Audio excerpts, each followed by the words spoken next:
Hi all, welcome to mint. നമ്മുടെ fireman fire woman exam ഇങ്ങെത്തി അല്ലേ. ജൂലൈ 12-ാം തീയതിയാണ് ഫയർമാനിൻ്റെയും ഫയർ വുമണിൻ്റെയും എക്സാം വരുന്നത്. അപ്പോൾ എല്ലാവരും പഠിച്ചു തുടങ്ങിയെന്ന് വിശ്വസിക്കുന്നു. അപ്പോൾ നമുക്ക് ആ ഒരു സിലബസ് ഇനിയൊരു വളരെ ചുരുങ്ങിയ ദിവസം കൊണ്ട് എങ്ങനെ നമുക്കത് ക്രാക്ക് ചെയ്യാൻ പറ്റുമെന്ന് നോക്കാം. അപ്പം നമുക്ക് ആദ്യം ആ സിലബസ് ഒന്ന് നോക്കാം അല്ലേ. നിങ്ങൾക്കിപ്പോൾ എന്ത് ചെയ്യുക, നിങ്ങളിപ്പോൾ ഒരു എക്സാമിന് ഇനി ഒരു വളരെ കുറച്ച് സമയം മാത്രമേ എക്സാമിനുള്ളൂ എങ്കിൽ എന്ത് ചെയ്യുക, നിങ്ങൾ അതിൻ്റെ ഡീറ്റെയിൽഡ് സിലബസ് പ്രിൻ്റ് ഔട്ട് എടുത്ത് അതിൽ മാർക്ക് ചെയ്ത് പോവുക.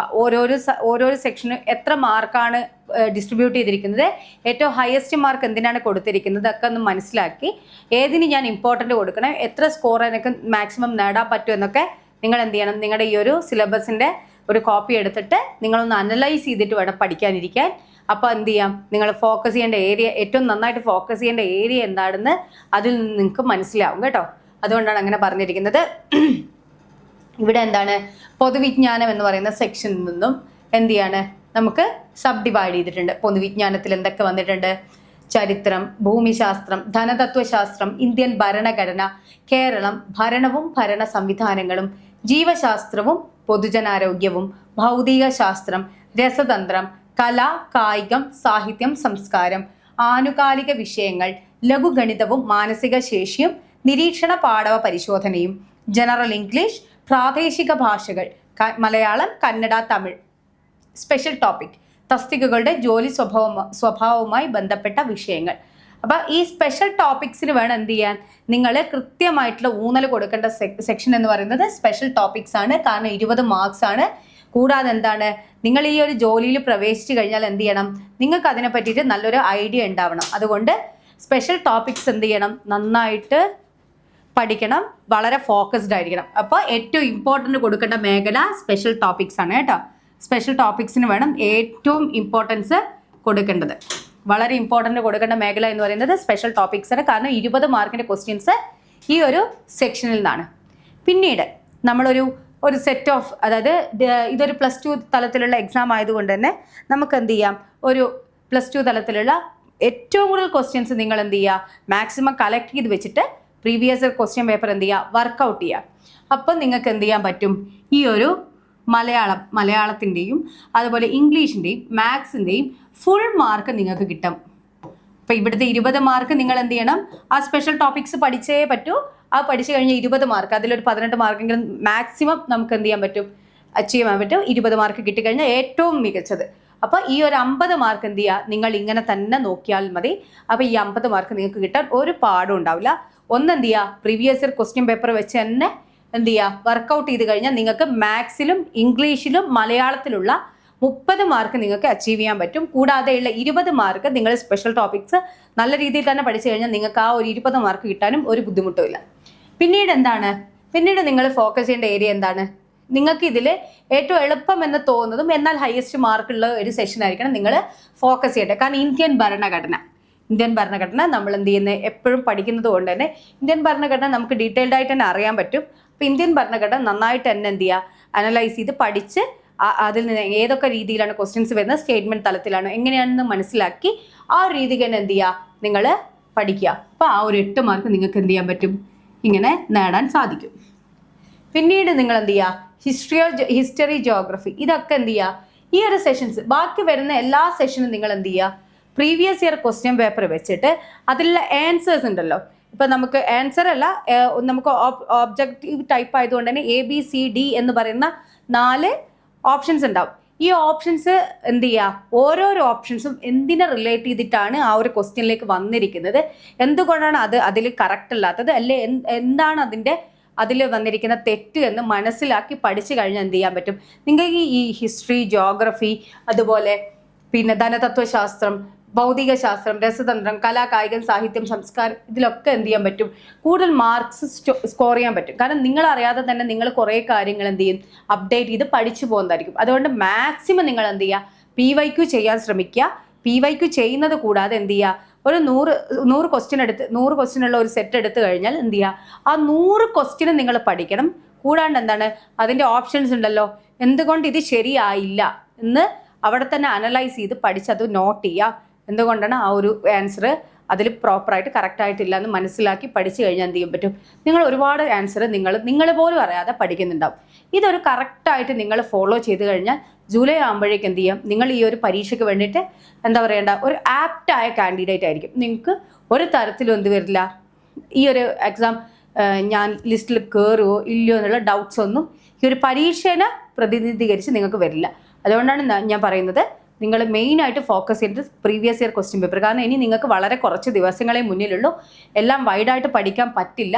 അപ്പോൾ എന്ത് ചെയ്യുക, ഈ ഒരു ക്വസ്റ്റ്യൻ പേപ്പർ വെച്ചിട്ട് നിങ്ങൾ എന്ത് ചെയ്യുക, റിലേറ്റ് ചെയ്ത് പഠിച്ചു കഴിഞ്ഞാൽ നിങ്ങൾക്ക് എന്ത് ചെയ്യാൻ പറ്റും, മാക്സിമം മാർക്ക് സ്കോർ ചെയ്യാൻ പറ്റും. ചില കുട്ടികൾ പറയുന്നത് കേൾക്കാം, 2 മാസം കൊണ്ട് ഞാൻ PSC അച്ചീവ് ചെയ്തു, ഞാൻ 2 മാസം മാത്രമേ PSCക്ക് വേണ്ടിയിട്ട് പ്രിപ്പയർ ചെയ്തിട്ടുള്ളൂ എന്നൊക്കെ പറയുമ്പോൾ എന്താണ് അവർ ചെയ്യുന്നത്, എന്താണ് എത്ര ക്വസ്റ്റ്യൻസ് അവർക്ക് കളക്ട് ചെയ്യാൻ പറ്റുന്നോ അത്രയും ക്വസ്റ്റ്യൻസ് കളക്ട് ചെയ്ത് അവരത് എന്ത് ചെയ്യും, വർക്കൗട്ട് ചെയ്യും.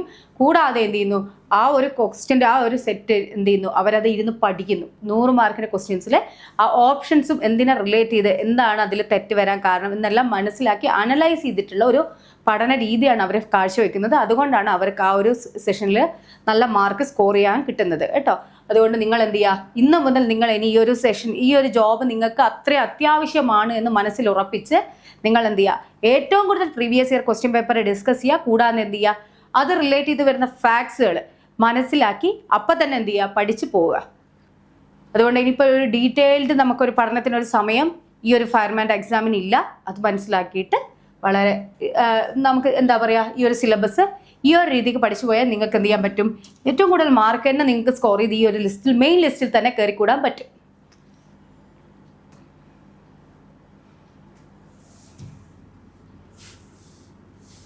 ഇതാ ഇവിടെ നോക്കിയേ, ഹിസ്റ്ററി, ചരിത്രത്തിൽ മെയിനായിട്ട് അവർ ഫോക്കസ് ചെയ്തിരിക്കുന്ന ഏരിയ ഏതൊക്കെയാണ്, അതായത് PSCയുടെ ഒഫീഷ്യൽ സിലബസിൽ ഉൾപ്പെടുത്തിയിരിക്കുന്നത് എന്തൊക്കെയാണെന്ന് നിങ്ങൾ മനസ്സിലാക്കണം.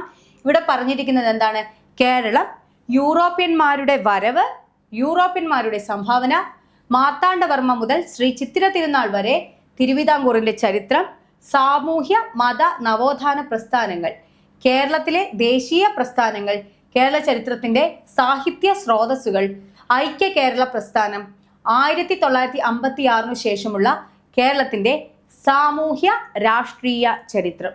ഇത്രയാണ് നമ്മൾ എന്ത് ചെയ്യേണ്ടത്, കേരളം എന്നുള്ള ആ ഒരു ഭാഗത്ത് നമ്മൾ ഹിസ്റ്ററിയിൽ പഠിക്കാനുള്ളത്. അടുത്തത് ഇന്ത്യ. ഇന്ത്യ എന്താണ്, രാഷ്ട്രീയ ചരിത്രം, ബ്രിട്ടീഷ് ആധിപത്യം, ഒന്നാം ഇന്ത്യൻ സ്വാതന്ത്ര്യ സമരം, ഇന്ത്യൻ നാഷണൽ കോൺഗ്രസിന്റെ രൂപീകരണം, സ്വദേശി പ്രസ്ഥാനം, സാമൂഹ്യ പരിഷ്കരണ പ്രസ്ഥാനങ്ങൾ, വർത്തമാന പത്രങ്ങൾ, സ്വാതന്ത്ര്യ സമര ചരിത്രകാലത്തെ സാഹിത്യവും കലയും, സ്വാതന്ത്ര്യ സമരവും മഹാത്മാഗാന്ധിയും, ഇന്ത്യയുടെ സ്വാതന്ത്ര്യാനന്തര കാലഘട്ടം, സംസ്ഥാനങ്ങളുടെ പുനഃസംഘടന, ശാസ്ത്ര വിദ്യാഭ്യാസ സാങ്കേതിക മേഖലയിലെ പുരോഗതി, വിദേശ നയം. ഇത്രയുമാണ് ഇന്ത്യ എന്ന സെഷനിൽ നമ്മൾ നോക്കേണ്ട ഏരിയ. ഇനി ലോകമാകുമ്പോഴോ, ഇംഗ്ലണ്ടിലെ മഹത്തായ വിപ്ലവം, അമേരിക്കൻ സ്വാതന്ത്ര്യ സമരം, ഫ്രഞ്ച് വിപ്ലവം, റഷ്യൻ വിപ്ലവം, ചൈനീസ് വിപ്ലവം, രണ്ടാം ലോക മഹായുദ്ധാനന്തര രാഷ്ട്രീയ ചരിത്രം, ഐക്യരാഷ്ട്ര സംഘടന, മറ്റ് അന്താരാഷ്ട്ര സംഘടനകൾ. ഇത്രയുമാണ് നമ്മൾ വേൾഡിൽ ഹിസ്റ്ററി റിലേറ്റഡ് ആയിട്ട് നോക്കേണ്ടത്. ഇതിൽ നിന്ന് എത്ര മാർക്കിൻ്റെ ചോദ്യമാണ്, ഈ ഒരു സെഷനിൽ നിന്നും 5 മാർക്കിൻ്റെ ചോദ്യങ്ങളാണ് ഉൾപ്പെടുത്തിയിരിക്കുന്നത്. ഇനി നമുക്ക് അടുത്തൊന്ന് നോക്കാം, ഭൂമിശാസ്ത്രം. ഭൂമിശാസ്ത്രത്തിന് എന്താണ്, 5 മാർക്കാണ്. ഭൂമിശാസ്ത്രത്തിൻ്റെ അടിസ്ഥാന തത്വങ്ങൾ, ഭൂമിയുടെ ഘടന, അന്തരീക്ഷം, പാറകൾ, ഭൗമോപരിതലം, അന്തരീക്ഷ മർദ്ദവും കാറ്റും, താപനിലയും ഋതുക്കളും, ആഗോള പ്രശ്നങ്ങൾ, ആഗോള താപനം, വിവിധ തരം മലിനീകരണങ്ങൾ, മാപ്പുകൾ, ടോപ്പോഗ്രാഫിക് മാപ്പുകൾ, അടയാളങ്ങൾ, വിദൂര സംവേദനം, ഭൂമിശാസ്ത്രപരമായ വിവര സംവിധാനം, മഹാസമുദ്രങ്ങൾ, സമുദ്രചലനങ്ങൾ, ഭൂഖണ്ഡങ്ങൾ, രോഗരാഷ്ട്രങ്ങളും അവയുടെ സവിശേഷതകളും. ഇത്രയും നമ്മൾ എന്ത് ചെയ്യണം, ഭൂമിയുടെ ബേസിക്സ് പഠിക്കണം. കൂടാതെ ഇന്ത്യയുടെ ഭൂപ്രകൃതി, സംസ്ഥാനങ്ങൾ, അവയുടെ സവിശേഷതകൾ, ഉത്തരപർവ്വത മേഖല, നദികൾ, ഉത്തര മഹാസമതലം, ഉപദ്വീപീയ പീഠഭൂമി, തീരദേശം, കാലാവസ്ഥ, സ്വാഭാവിക സസ്യപ്രകൃതി, കൃഷി, ധാതുക്കളും വ്യവസായവും, ഊർജ സ്രോതസ്സുകൾ, റോഡ്, ജല, റെയിൽ, വ്യോമ ഗതാഗത സംവിധാനങ്ങൾ. ഇത്രയുമാണ് നമ്മൾ എന്ത് പഠിക്കേണ്ടത്, ഇന്ത്യയുടെ ഭൂപ്രകൃതി, ആ ഒരു ജിയോഗ്രഫി എന്ന സെഷനിൽ നമ്മൾ നോക്കേണ്ടത്. ഇനി കേരളാണെങ്കിലോ, ജില്ലകൾ, സവിശേഷതകൾ, നദികൾ, കാലാവസ്ഥ, സ്വാഭാവിക സസ്യപ്രകൃതി, വന്യജീവി, കൃഷിയും ഗവേഷണ സ്ഥാപനങ്ങളും ധാതുക്കളും വ്യവസായവും ഊർജ സ്രോതസ്സുകൾ റോഡ് ജല റെയിൽ വ്യോമ ഗതാഗത സംവിധാനങ്ങൾ. ഇത്രയുമാണ് നമ്മൾ ജോഗ്രഫി എന്ന സെഷനിൽ പഠിക്കുന്നത്. അതിൽ നിന്ന് എത്ര മാർക്കിന്റെ ക്വസ്റ്റ്യൻസ് ആണ്? 5 മാർക്ക്. അപ്പൊ ഹിസ്റ്ററിയിൽ നിന്ന് 5, ജോഗ്രഫിയിൽ നിന്ന് 5. ധനതത്വശാസ്ത്രം 5 മാർക്ക്. ഇന്ത്യ സാമ്പത്തിക രംഗം, പഞ്ചവത്സര പദ്ധതികൾ, പ്ലാനിംഗ് കമ്മീഷൻ, നീതി ആയോഗ്, നവസാമ്പത്തിക പരിഷ്കാരങ്ങൾ, ധനകാര്യ സ്ഥാപനങ്ങൾ, കാർഷിക വിളകൾ, ധാതുക്കൾ, ഹരിത വിപ്ലവം. ഇത്രയുമാണ് നമ്മൾ എന്ത് ചെയ്യേണ്ടത്? ധനതത്വശാസ്ത്രത്തിൽ ഫോക്കസ് ചെയ്യേണ്ടത്. 5 മാർക്കിൻ്റെതാണ് ധനതത്വശാസ്ത്രം. ഇന്ത്യൻ ഭരണഘടന, ഭരണഘടന നിർമ്മാണ സമിതി, ആമുഖം, പൗരത്വം, മൗലിക അവകാശങ്ങൾ, നിർദ്ദേശക തത്വങ്ങൾ, മൗലിക കടമകൾ, ഗവൺമെന്റിന്റെ ഘടകങ്ങൾ, പ്രധാനപ്പെട്ട ഭരണഘടനാ ഭേദഗതികൾ 42, 44, 52, 73, 74, 86, 91. പഞ്ചായത്തി രാജ്, ഭരണഘടനാ സ്ഥാപനങ്ങളും അവയുടെ ചുമതലകളും, union list, state list, concurrent list. Keralam ഭരണവും ഭരണ സംവിധാനങ്ങളും 3 മാർക്ക്. അപ്പൊ ഹിസ്റ്ററി 5, ജോഗ്രഫി 5, ധനതത്വശാസ്ത്രം 5, പിന്നെയോ ഇന്ത്യൻ ഭരണഘടന 8 മാർക്ക്. ഇനി കേരളം ഭരണവും ഭരണ സംവിധാനങ്ങളും 3 മാർക്ക്. കേരളം സംസ്ഥാന സിവിൽ സർവീസ്, ഭരണഘടനാ സ്ഥാപനങ്ങൾ, വിവിധ കമ്മീഷനുകൾ, സാമൂഹിക സാമ്പത്തിക വാണിജ്യ ആസൂത്രണ അടിസ്ഥാന വിവരങ്ങൾ, ദുരന്ത നിവാരണ അതോറിറ്റി, തണ്ണീർത്തട സംരക്ഷണം, തൊഴിലും ജോലിയും, ദേശീയ ഗ്രാമീണ തൊഴിൽ പദ്ധതികൾ, ഭൂപരിഷ്കരണങ്ങൾ, സ്ത്രീകൾ, കുട്ടികൾ, മുതിർന്ന പൗരന്മാർ എന്നിവരുടെ സംരക്ഷണം, സാമൂഹ്യക്ഷേമം, സാമൂഹ്യ സുരക്ഷിതത്വം. ഇത്രയുമാണ് കേരളം ഭരണവും ഭരണ സംവിധാനങ്ങൾ. ഇതിൽ നിന്ന് 3 മാർക്ക്. ജീവശാസ്ത്രവും പൊതുജനാരോഗ്യവും 4 മാർക്ക്. മനുഷ്യ ശരീരത്തെക്കുറിച്ചുള്ള പൊതു അറിവ്, ജീവകങ്ങളും ധാതുക്കളും അവയുടെ അപര്യാപ്ത രോഗങ്ങളും, സാംക്രമിക രോഗങ്ങളും രോഗകാരികളും, കേരളത്തിലെ ആരോഗ്യക്ഷേമ പ്രവർത്തനങ്ങൾ, ജീവിതശൈലി രോഗങ്ങൾ, അടിസ്ഥാന ആരോഗ്യ വിജ്ഞാനം, പരിസ്ഥിതിയും പരിസ്ഥിതി പ്രശ്നങ്ങളും. ഭൗതിക ശാസ്ത്രം, ഭൗതിക ശാസ്ത്രത്തിനും 3 മാർക്ക്. ഭൗതിക ശാസ്ത്രത്തിന്റെ ശാഖകൾ ദ്രവ്യം, യൂണിറ്റ്, അളവുകളും തോതും, ചലനം, ന്യൂട്ടന്റെ ചലന നിയമങ്ങൾ, 3-ാം ചലന നിയമം, ആക്കം, പ്രൊജക്റ്റൈൽ മോഷൻ, 3-ാം ചലന നിയമം ഉപയോഗപ്പെടുത്തുന്ന സന്ദർഭങ്ങൾ, ISROയുടെ ബഹിരാകാശ നേട്ടങ്ങൾ. പ്രകാശം, ലെൻസ്, ദർപ്പണം R=2F എന്ന സമവാക്യം ഉപയോഗപ്പെടുത്തിയിട്ടുള്ള ഗണിത പ്രശ്നങ്ങൾ, പ്രകാശത്തിന്റെ വിവിധ പ്രതിഭാസങ്ങൾ, മഴവില്ല്, വസ്തുക്കളുടെ വിവിധ വർണ്ണങ്ങൾ, electromagnetic spectrum, IR rays, UV rays, X rays, photoelectric effect. ശബ്ദം, വിവിധ തരം തരംഗങ്ങൾ, വ്യത്യസ്ത മാധ്യമങ്ങളിൽ പ്രകാശത്തിന്റെ പ്രവേഗം, അനുരണനം, ആവർത്തന പ്രതിപതനം. ഫലം, വിവിധ തരം ബലങ്ങൾ, ഘർഷണം, ഘർഷണത്തിന്റെ ഉപയോഗങ്ങളും ദോഷങ്ങളും, ദ്രാവകമർദ്ദം, പ്ലവക്ഷമ ഫലം, ആർക്കിമിഡീസ് തത്വം, പാസ്കൽ നിയമം, സാന്ദ്രത, ആപേക്ഷിക സാന്ദ്രത, അഡ്ഹീഷൻ കൊഹിഷൻ ബലങ്ങൾ, കേശിക ഉയർച്ച, വിസ്കസ് ബലം, പ്രതല ബലം. അടുത്തത് ഗുരുത്വാകർഷണം. അതിൽ അഭികേന്ദ്ര ബലം, അപകേന്ദ്ര ബലം, ഉപഗ്രഹങ്ങൾ, പാലായന പ്രവേഗം, പിണ്ഡവും ഭാരവും, ജിയുടെ മൂല്യം, ഭൂമിയുടെ വിവിധ സ്ഥലങ്ങളിൽ ജിയുടെ മൂല്യം. താപം, താപനില, വിവിധ തരം തെർമോമീറ്ററുകൾ, ആർദ്രത, ആപേക്ഷിക ആർദ്രത. പ്രവൃത്തി, ഊർജം, പവർ, ഗണിത പ്രശ്നങ്ങൾ, ഉത്തോലകങ്ങൾ, വിവിധ തരം ഉത്തോലകങ്ങൾ. ഇത്രയുമാണ് നമ്മുടെ ഫിസിക്സ് അല്ലെങ്കിൽ ഭൗതിക ശാസ്ത്രത്തിൽ ഉൾപ്പെടുത്തിയിരിക്കുന്ന സെക്ഷൻസ്. 3 മാർക്ക്. രസതന്ത്രം, ആറ്റം, തന്മാത്ര, ദ്രവ്യത്തിന്റെ വിവിധ അവസ്ഥകൾ, രൂപാന്തരത്വം, വാതക നിയമങ്ങൾ, അക്വാറീജിയൻ. മൂലകങ്ങൾ, ആവർത്തന പട്ടിക, ലോഹങ്ങളും അലോഹങ്ങളും, രാസഭൗതിക മാറ്റങ്ങൾ, രാസപ്രവർത്തനങ്ങൾ, ലായനികൾ, മിശ്രിതങ്ങൾ, സംയുക്തങ്ങൾ.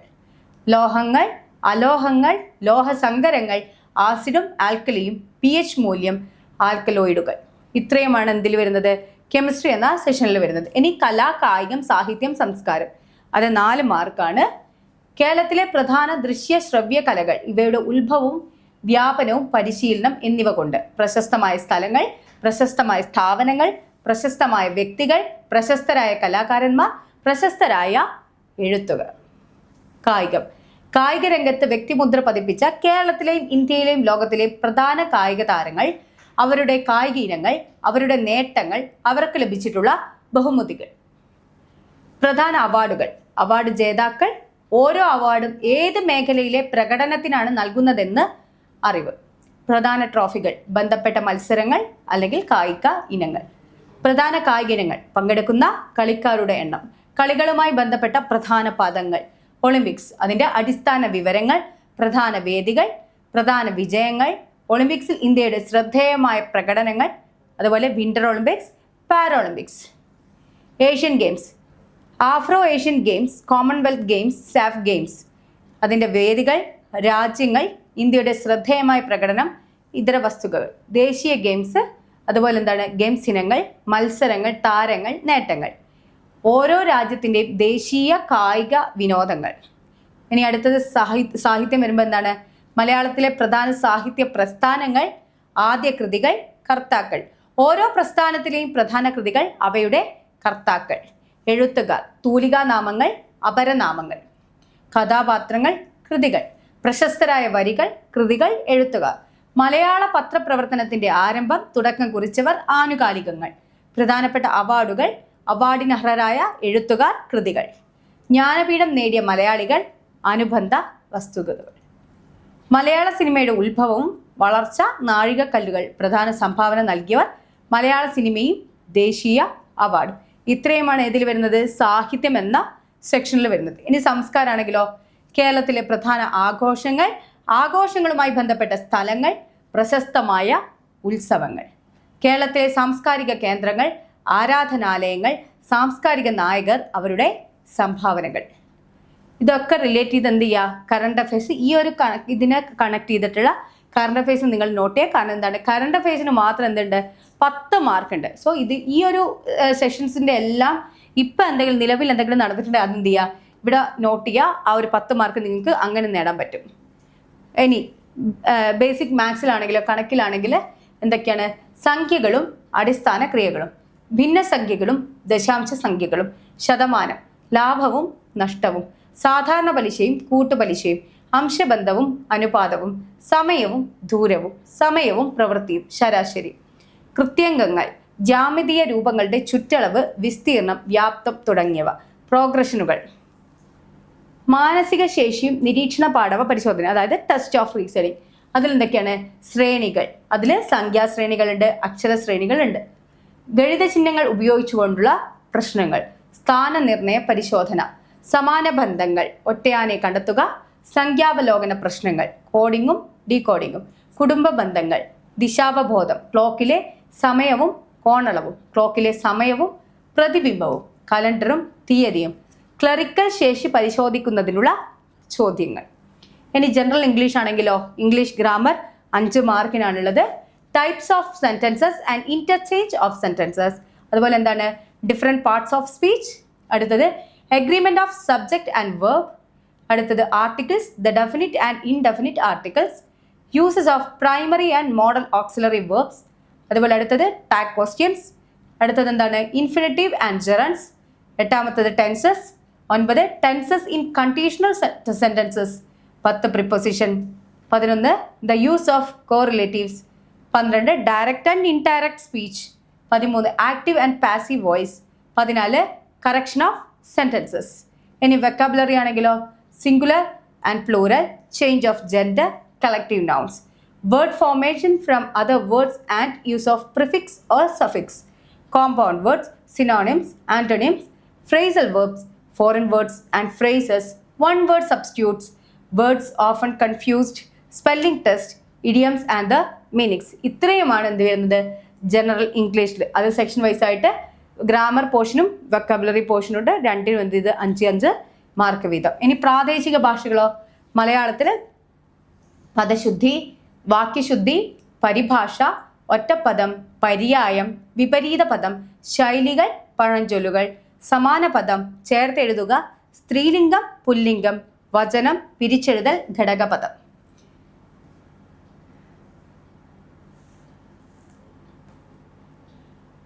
പിന്നെ IT the information technology act 2000 2 mark.